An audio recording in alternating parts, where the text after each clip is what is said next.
Welcome to another episode of Mental Health Mondays, where we talk to guests who are either professionals in the mental health space, guests who are mental health advocates, or those that live with or experience a mental health challenge.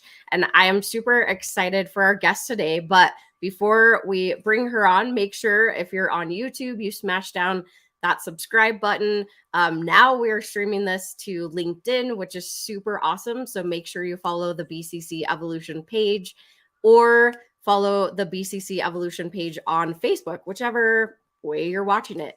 But without further ado, I will bring up my guest for today, Tanja. Thank you so much for joining me. I'm super excited to be here. Thanks so much. And I was listening to your intro. I was thinking, check. Yeah. Like professional check, personal stories check, challenges check. Yeah. So I'm there with you. Awesome. Yay. I know. And then the magic, they bring you in. You know? I know, right? Right. So tell the audience a little bit about yourself. What do you do? I'm a Master Life Strategist. And what that means is basically I help people strategize challenges in life, love, and money. I'm also a Tantra Lineage Holder, which people then go, what the heck is that? They think it's all about sex, but it's not. But I also teach people about sex. So I've been helping people in life, love, and money for over 37 years. I've affected 82,000 people in over 60 countries. And one of my specialties in anything that I do is basically optimizing the nervous system to transform any trauma symptoms that people have. Wow, that is amazing. So it's, a lot of different things that you do, but what really led you into wanting to do this? Yeah, well, the foundation of everything, I think, when anybody has a challenge is basically their nervous system being dysregulated. And for me personally, I come from a trauma background as a child, and I'm also autistic. And so there was a bunch of things going on for me. And in my early 20s, I actually put a gun to my head and pulled the trigger and survived that weirdly by some strange, I don't even know what happened even to this day, because there was basically an undamaged bullet laying on the ground when I stood back up. So it's a mystery. And I went on from that to go, all right, why did I feel so bad that I actually did that? And two, what the heck actually happened that morning, which led me on a worldwide quest, like literally all over the globe searching for answers. I spent 50,000 hours before the internet studying holistic types of things, allopathic type of healing modalities. I did a witch doctor in Africa, a shaman in Russia, and a medicine man in South America. I've done apprenticeships and all sorts of interesting things. And basically all of this led me back to the same conclusion, which is if we don't heal at the nervous system, by the nervous system and our chemistry, everything else we do is a lot harder. Wow. Well, thank you so much for sharing that. And that is incredible that, one, you survived and not really sure like what happened. And, that's an incredible story. But I'm so glad that you are alive and you're able to be here and share your experience and your knowledge with people that will be watching this. And it led you into, that's what I love about this show, is that like every guest that I've had on like really had this journey behind what they do now, and it has impacted their life so much that it's like I want to help other people that may be experiencing this. So that is just incredible. Absolutely. So I know that during this time you had that experience and then really led you into this journey, probably beyond what you ever thought you would imagine you would go. Yes. And so from there, really now you have all this experience behind, but let's talk a little bit more about that, like the nervous system and calming this down. Like, what does that even mean? Yeah, I know. And in fact, it's interesting because just in the last, I think, couple of years, all of a sudden people are talking about nervous system dysregulation and the vagus nerve and optimization and how this really does affect your trauma and your healing, and how the brain actually changes when you experience trauma and how to change that back. And I find that really interesting because over the years that I've been working on with this, I haven't called it nervous system dysregulation because nobody knew what the heck I was talking about. So whether I came at this from a place with the whole Tantra experience, which is energy mastery, or I came from this from a science, the quote unquote normal scientific route, which is, yes, let's heal our chemistry and nervous system. Now it's more mainstream, and now more than ever, people are looking for that information in those words. Even like neurodivergent wasn't a typical word that a lot of people used, right?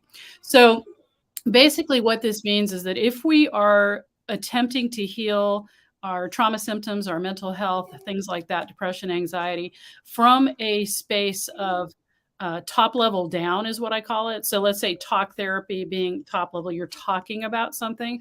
We do know that talking helps, but it doesn't fix anything. And that's kind of sad in the sense that a lot of people go to talk therapy, and you see more and more psychologists and psychiatrists are actually getting into somatic practices. There's things called somatic psychiatry. And what's happening is there's that merge of the science community coming into understanding that, the cells in our body, react to things, that trauma isn't just stored in your brain, or your forefront of your brain and your mind. It's stored in your subconscious, it's stored in your cells, it's stored in your nervous system. So that healing our nervous system, I think, is the first layer, because our nervous system reacts before we can ever think about it, before we can ever understand what's happening. Our nervous system is already set up all these chemical reactions that then trigger a whole bunch of things in our body.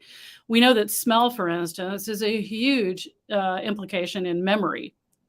So like, it's good, grandma's house with baked, cookies or things like that. But also we can smell something that we smelled during abuse and not realize that we're triggered. Every time we smell that, our body goes into flight, fright mode. It goes into reaction, trauma mode. And so when we start to understand all the different ways that our nervous system and our body set us up for a struggle when trying to heal, we can find better ways. And one of the things that I believe is that self-healing tools are the key, and self-healing tools for your nervous system. And also because we get into a dynamic. Every time we interact with somebody, we're in a dynamic that has all sorts of implications. So if you go to somebody else first to heal your trauma, you'll be reacting to that person in ways that you don't even know. Pheromones, visual triggers, voice, dynamic, their vagus nerve may not be, they might be having a bad day, in which case your vagus nerve will respond to their vagus nerve. And so now you don't know what's going on with that. So I think if we got everybody some really basic, simple self-healing tools that help regulate their nervous system, at least get it on the started journey of stabilization, that then working with other people, we'd have better indicators of whether it was a good match or not. Wow, that's really interesting. I actually hadn't ever thought about like the smell thing, right? Like you could have these certain smells potentially, like when you're going through trauma or abuse or whatever that may be for you.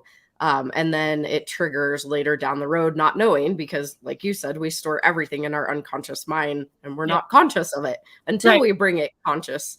And the other thing that you said, that, or my brain went with, is the first time I had ever heard about this was when I did or learned about Wim Hof and his breathing techniques, and then the cold showers. And I didn't even know that that was like a thing that you can regulate your nervous system when you go into a really cold bath. And I was like, this is bonkers. Like, why am I even trying this? Well, and then now I know it's really interesting.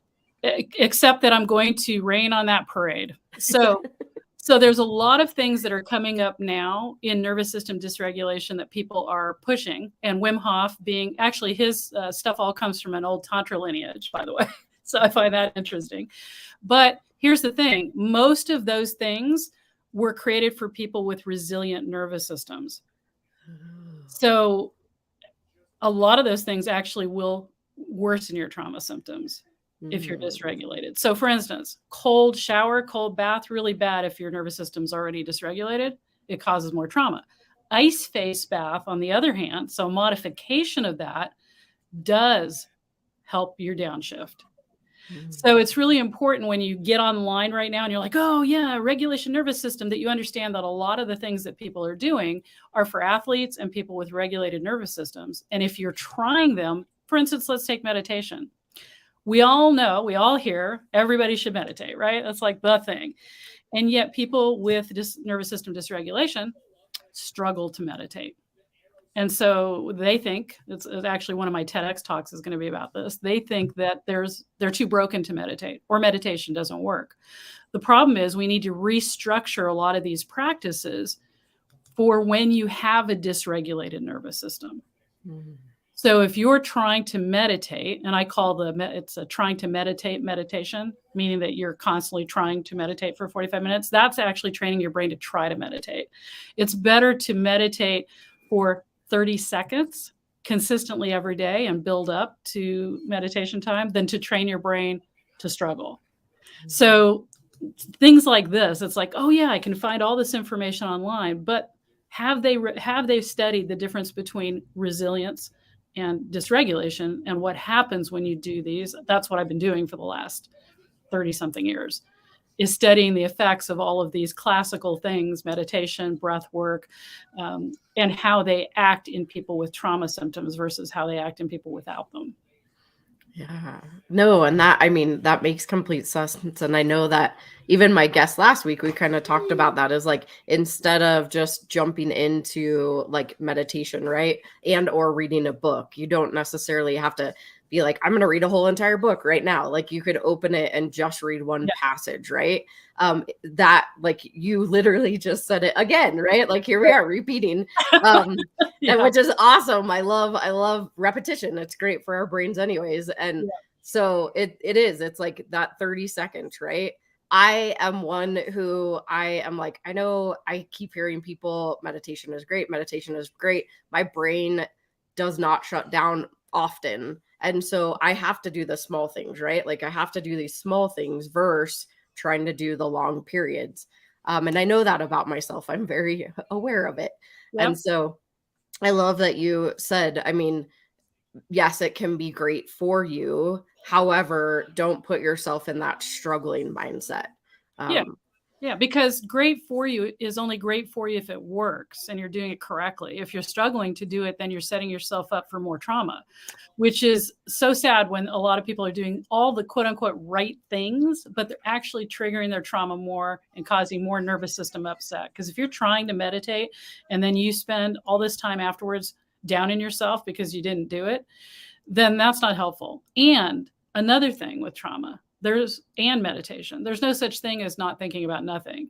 So what I like to help people do is the idea of there's two ways to meditate. There's presence and there's focus. And presence is feeling what's going on exactly as it's going on, the temperature in the room, all of these types of things. So the most important thing somebody with trauma can do is to get in their body first. And that's like, everybody hears that. What the heck does that even mean? It means healing that relationship between your mind, the disconnect between your mind and your body, which is all about just feeling your body, like temperature. Like right now, when I'm sitting here right now, I can feel that the tops of my legs are cold. My feet are warm because I have little camp booties on, right? And yet the top up here, it's warmer up around my face because the sun's coming in over here through this window.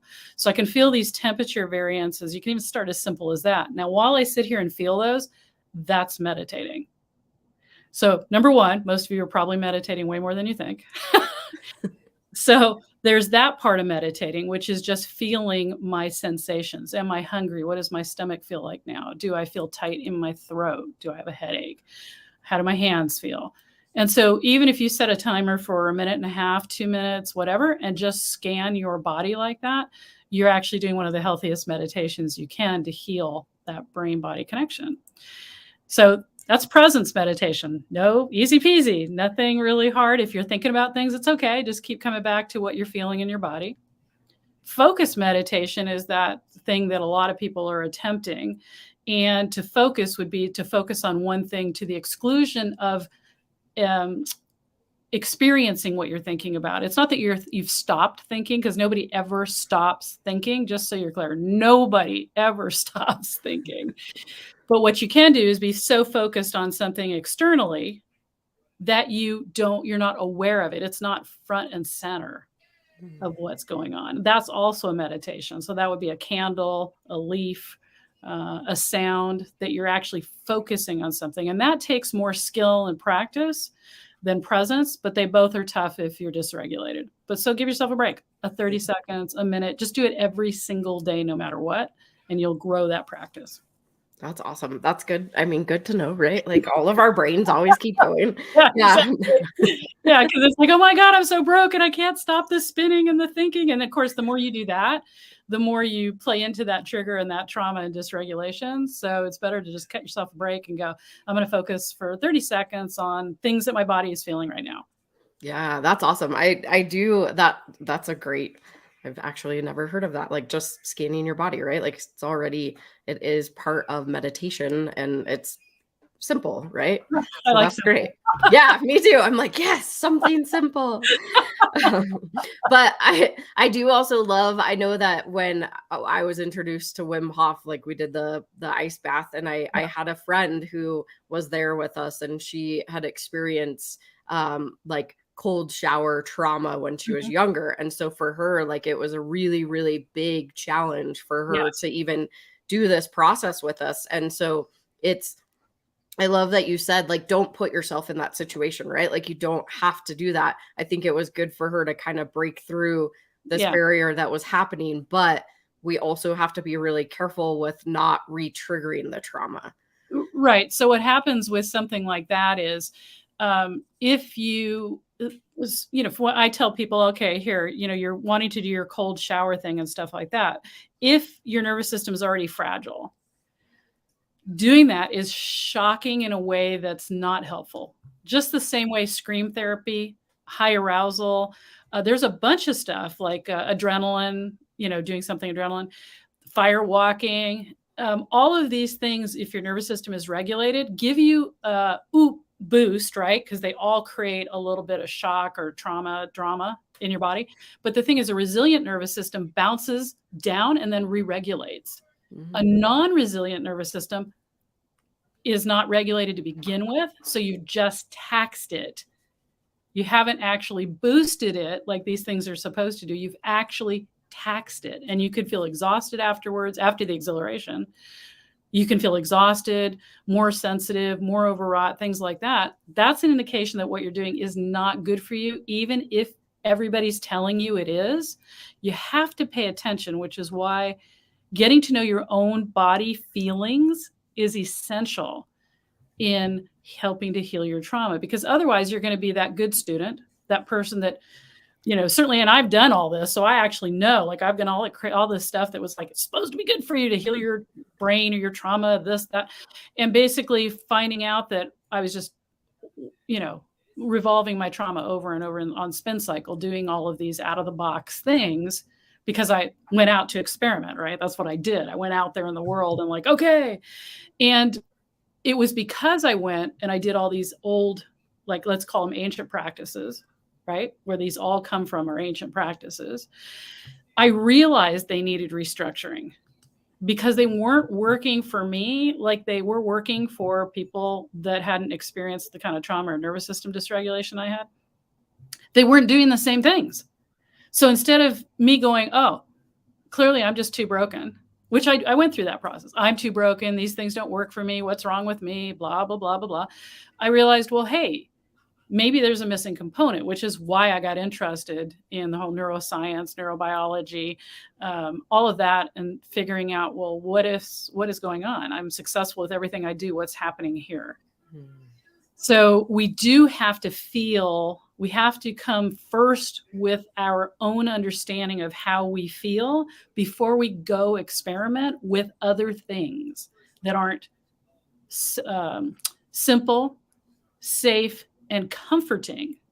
Because actually, in beginning to heal your nervous system and transforming it, you need more comfort than out of the box sensational experience. And if you can't feel your body, you're going to be drawn to doing big, epic things that make you feel something without realizing that's probably not good for you. So subtle first. Subtle is always the best first. Wow, that's interesting.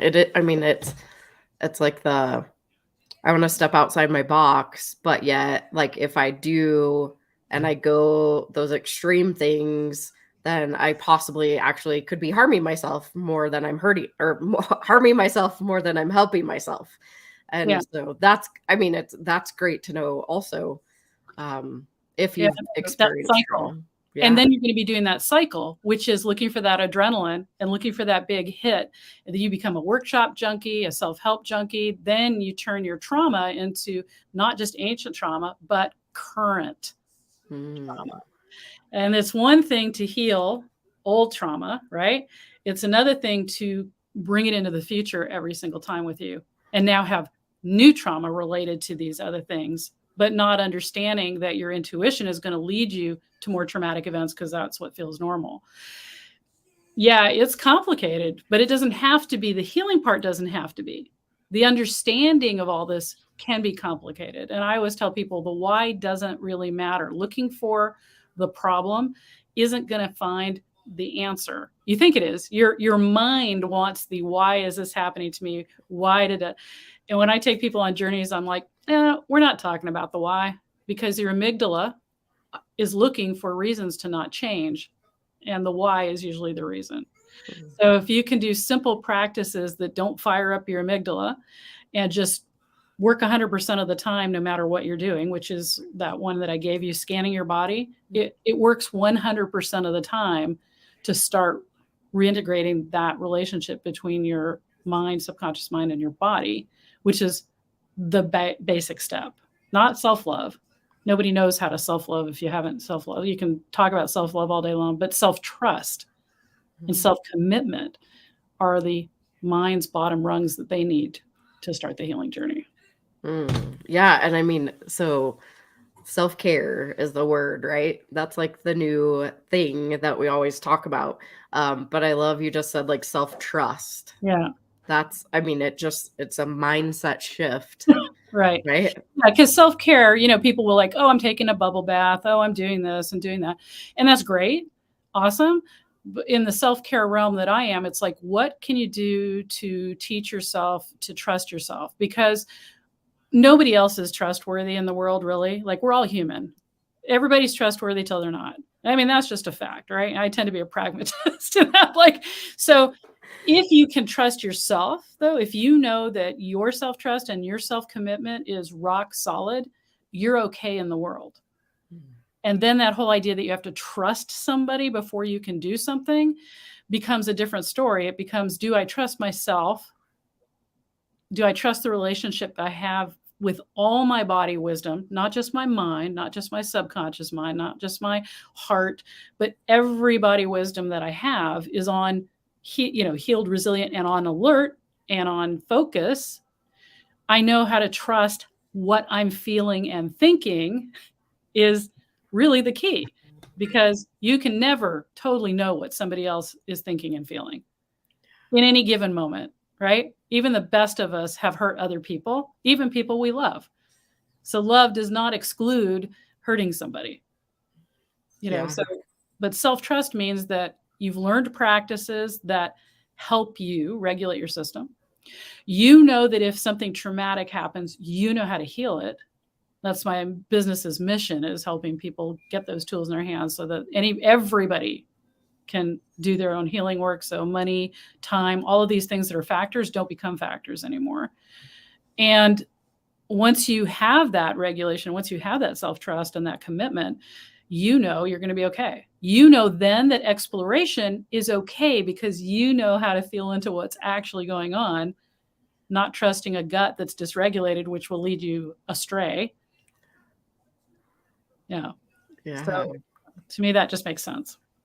Yeah, no, definitely the saying also is we can only control ourselves. We can't control others, is what popped into my head. But then also the mind and body are connected.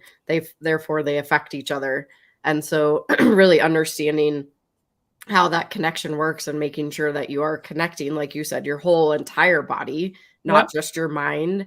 And then going into the gut connection, right? Like connecting the brain to the heart to the gut so that you are really aligned. But no, I love that what you do is teach people how to really get into themselves and like start to regulate whatever's happening. And I know you gave us the tip on meditation is the body scan. It could be as simple as that, right? Like the body scan. You don't have to sit there and focus on something for hours if that's not your deal, right? Like, well, and who's got that time? Like most people I know do not have that kind of time to do hour-long practices. So all the practices I teach are no more than 5 minutes. So if you did them all, the most powerful set of them, it would be 20 minutes out of your day. Wow. And you don't have to do them all at the same time. That's because part of what keeps people from healing is money, right? Finding the right practitioners. People are expensive, right? Modality, which one's the right one for you? Who the heck knows? Time, arbitrary. Did you know that like hour-long sessions or once a week sessions, none of this has anything to do with healing? I mean, so these are arbitrary time frames set up, right? The practitioner, the quality of the practitioner influences the healing you have as well. There's so many. In fact, there's like 6 major things that keep people from healing. Those are a few of them. And it all comes back to, okay, if you decide that you're going to set aside 5 minutes a day, and I mean 7 days a week, no matter what, to do a simple practice that helps your nervous system regulate itself, right, in that moment, and you do that every single day, what happens is you build self-trust and commitment. Once you do that, your brain starts to believe you. Because right now, most people's brains do not believe them. You know how many times you say, I'm not going to do that again, or I'm going to go on a diet, or I'm going to run, and whatever. Every time you break something you say to yourself or that you're going to do, you literally are telling yourself you're not trustworthy. So if you don't trust other people, there's a reason for that too. Because if you don't trust yourself, you're never going to trust anybody else. And then that 5-minute practice every single day, finding those patterns where you're like, oh, I can't do this. Oh, I didn't do it. I didn't do it yesterday. Really? 5 minutes? Why? Oh, I didn't have time. Well, that's not true. Yeah. So the lies we tell ourselves hurt our self-trust and self-commitment. So I think the most valuable thing anybody can do is literally find there's the vagus nerve breath, which I'm happy to share, that your vagus nerve is the biggest nerve that you probably on your show have talked about the vagus nerve before, I'm sure. The biggest nerve in your body. It starts in your face, along your ear, goes all the way through your heart, your digestive organs, all the way to your sexual organs. Think about that. That's full body wisdom right there, right? So your vagus nerve, what I call the social nerve, reacts to everything around it. And if you're dysregulated, it'll pick up on other people's dysregulation, and it usually likes to go towards similar. So dysregulated people tend to hang out with dysregulated people, which isn't helpful. No. When your vagus nerve is calm and it's regulated, it seeks out that regulation. And so I think really important is doing a vagus nerve reset breath every single day is going to start teaching your vagus nerve that being regulated and healing and becoming resilient is important. And not only does it help your nervous system, which then helps your brain, because nervous systems happen first, right? Helps your chemistry, all of that. I believe that anxiety is the flip side of depression. If you have depression, if you heal anxiety, depression goes away. I mean, I've seen that over thousands of people now. So this helps anxiety if you have it. This helps overwhelm if you have it. This helps nervous system trauma response. This helps all sorts of things. And basically, it's an in-breath to the count of 2. It's a short in-breath through the nose, and it's like 2, and then an out breath through the mouth, like you're blowing out 1,000 birthday candles.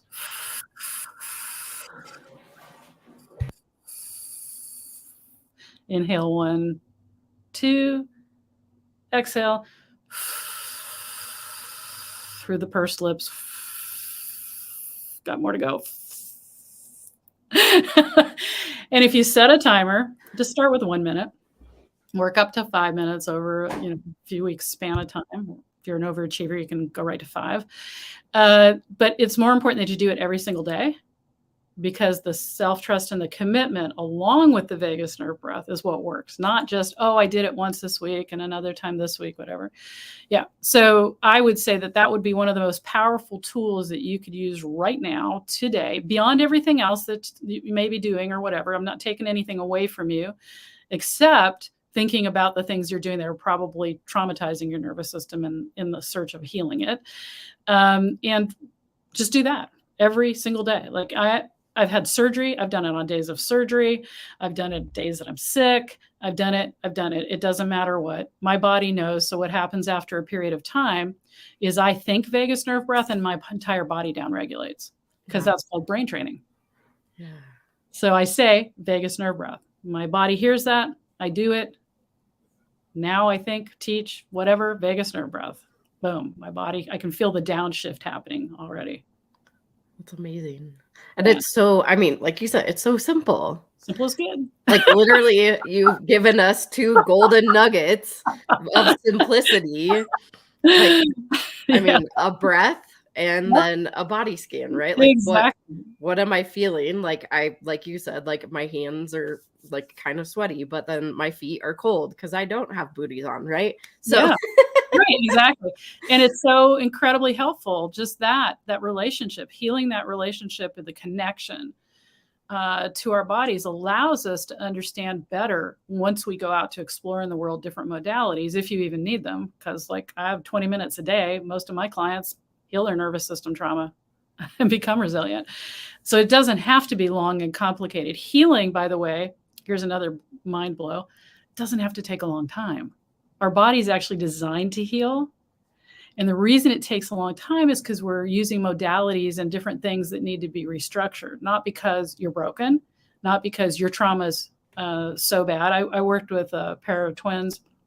Is it a pair of twins or it's not just twins? Because a pair of twins sounds like, yeah, sounds like some twins who had been sexually molested in a satanic cult since they were 6 years old until they were 18. Multiple times a week, days, like some of the most severe trauma that I've seen, and like thousands of hours of therapy and modalities, and still not getting anywhere, heal in less than 6 months. Wow. So your trauma, this is to some of you, I understand you're going to be upset with me right now. Here it is. Your idea of how bad your trauma isn't necessarily related to how your nervous system feels about it. Your nervous system doesn't calibrate the kind of trauma you had or the severity of it as really different. If it's dysregulated, it might have been just somebody yelling at you that dysregulated you enough to put you into a dysregulation cycle that kept making things worse and worse. Versus somebody else has some huge, they're held at gunpoint by somebody, you would think worse, quote unquote, yet your nervous system may not have responded the same way the person got yelled at. And so don't please get into the idea that my trauma was so bad or so long that it's going to take equally as long, or that then somehow your nervous system is broken. Yes, brain changes happen when trauma happens, but guess what? Your brain is created to heal. Your nervous system is created to heal. Your entire being, it's one of its directives is to heal. So we just need to be using the innate systems that we have. We need to be using the evolution that we have, evolutionary design that we were created with, in the right way.